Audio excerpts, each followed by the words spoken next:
Because డెఫినెట్గా చెప్పాలి కదా. $12,000 అంట. ఆ కథ ఏందో చెప్పు మరైతే.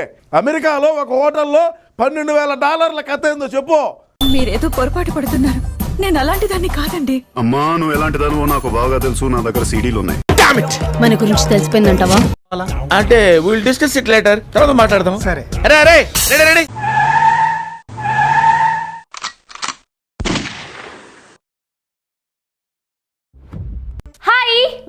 హాయ్. ఆమెకు అమెరికా సెక్స్ రాకెట్ కు సంబంధించిన కొన్ని ప్రశ్నలు ఎదురయ్యాయి. శ్యామల కూడా అమెరికాలో ఈవెంట్స్ కోసం వెళ్తుంటుంది. అంటే yes, it's part of my profession. ఏం చేస్తావాడమ్మా ఒకడు రే. ఆ యాంకర్ శ్యామల అంటే ఏందో చూద్దాం. టీరా కండువా టీరా.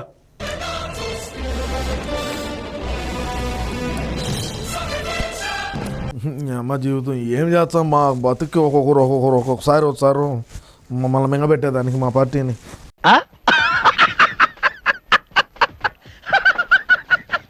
అన్న మాట్లాడినటువంటి లంగా మాటలకు సమాధానం చెప్పలాగా. నువ్వు ఒకదాని వచ్చినావు బోగుదానివి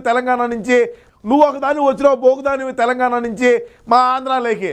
కృష్ణ దీనికి భాష కంటే బూతులు ఎక్కువ నేర్పించినట్టున్నావు.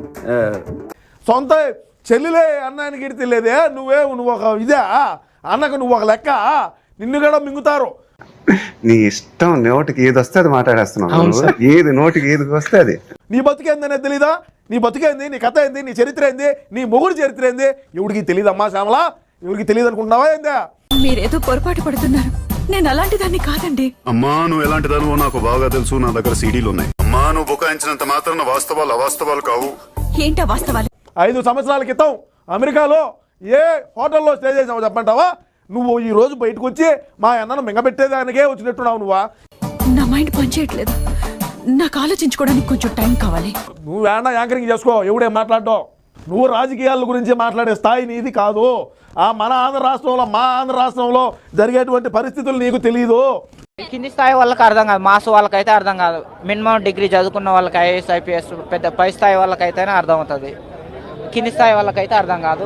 జగన్మోహన్ రెడ్డితో నువ్వు మా ఆయనతో ఫోటోలు తీసుకున్నావు. నేను మా ఆయనతో రోజు కల్లో కూడా మాట్లాడతాను. మరి దీనికేం చెప్పమంటావు? నేను ఒక చిన్న కథ చెప్పి నేను ఇంటర్వ్యూ. అయ్యో తప్పకుండా. బాగా ఎక్సైట్మెంట్ ఫీల్ అవుతుంది. బికాజ్ డెఫినెట్గా చెప్పాలి కదా. కూర్చో. ఏంటి ఇంత దూరం రమ్మన్నావు? ఏం లేదు, నాకు తెల్లవారుజామున ఒక కల వచ్చింది. అది నీతో షేర్ చేసుకుందామని. అవునా? ఆ టైంలో వచ్చిన కళ్ళు నిజమవుతాయా? ఏంటో చెప్పు. $12,000 అంట. ఆ కథ ఏందో చెప్పు మరైతే. అమెరికాలో ఒక హోటల్లో $12,000 కథ ఏందో చెప్పు. నువ్వన్నీ అలా డీటెయిల్గా అడిగితే ఎలాగన్నాయా? ఏంటో చెప్పు. ఒక పెద్ద అడవి ఉంది. ఆ అడవిలో ఒక ముసలి తోడేలు ఉంది. ఆ ముసలి తోడేలుకి వేటాడే ఓపిక కొంచెం నశించి తన ఉనికిని కాపాడుకోవడం కోసం ఆ ముసలి తోడేలు తన ఆహారాన్ని దానికి తెచ్చిపెట్టడం కోసం ఒక గుంటనక్క సహాయం కోరింది. గైడెన్స్ ఇవ్వడానికి ఢిల్లీ నుంచి గుంటనక్క దిగింది. ఇప్పుడు క్వశ్చన్ అవ్వ, ఈ కల్లో సింహం ఎవరు? నువ్వు. గుడ్. ఏనుగు? మినిస్టర్ నాగరాజు. Very good. మరి ఎలుగుబంటి? ఎస్పీ మల్లి. ఎక్సలెంట్. పులి? Durga. Amazing. Last and final question, నక్కెవరు? నక్కదే ఉందన్న ఎర్రి నక్క. వెనకాల డైనాసర్ ఉంది. అసలు నేను చెప్పేదల్లా ఒకటే, సరిగ్గా ఆలోచించండి, సరైన నిర్ణయం తీసుకోండి. అంతే. చాలా చెప్తారు. పర్ఫెక్ట్ గా జనానికి అర్థమయ్యేలాగా దూసుకెళ్ళిపోయింది పాయింట్. నీ మొగుడేమో ₹1 ఒకరి కాడు దొబ్బినాడు. అవన్నీ బయటికి తీసి ఇప్పుడు మా పార్టీకి డ్యామేజ్ చేస్తారు వీళ్ళు. దీనికి మీరు ఏమంటారు సార్? దోల్దీరిందే. ఓ బాగా.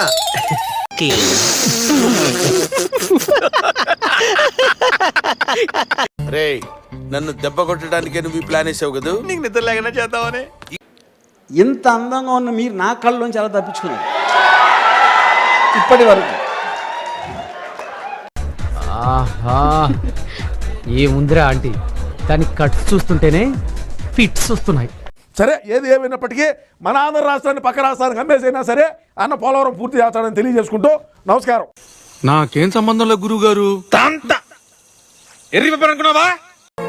మీరు చెప్పే విషయంలో మంచి డెప్త్ ఉంది. చూద్దాంలే. చూడటం కాదండి, మీరు చెయ్యాలంతే. సరే.